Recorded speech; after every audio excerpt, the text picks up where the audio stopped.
Reasonable Americans will and do believe that Justices Thomas and Alito are prone and subject to corruption, that the institution failing to punish them is broken, and that consequently their impeachment is a constitutional imperative and our congressional duty. The abuses of power committed by Justice Thomas and Justice Alito are precisely the types of corruption that the framers understood was an existential threat to our democracy. Instances like these and misconduct like that of Alito's and Thomas's are precisely why the framers gave us the tool of impeachment. Corruption without consequence infects all it touches.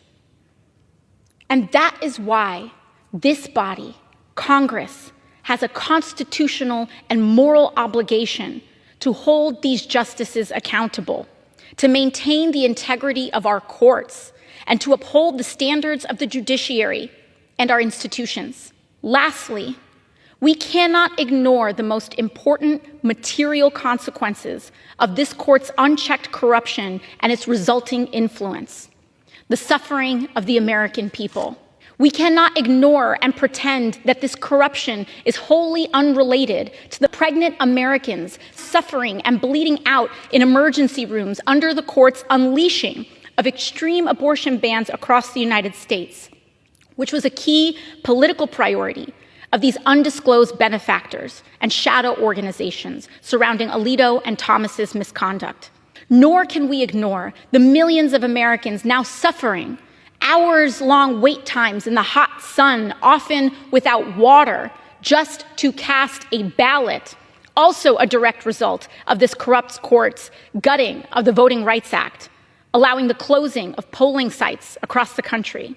You see, neither these justices nor their shadowy benefactors have to answer to the parents of developmentally delayed children about their decision to gut the power of the EPA and the entire administrative state with it.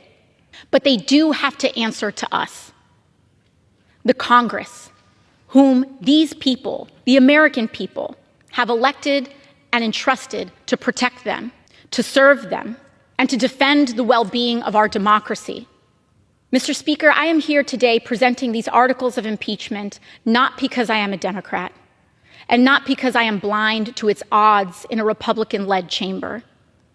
I present them because it is the right thing to do.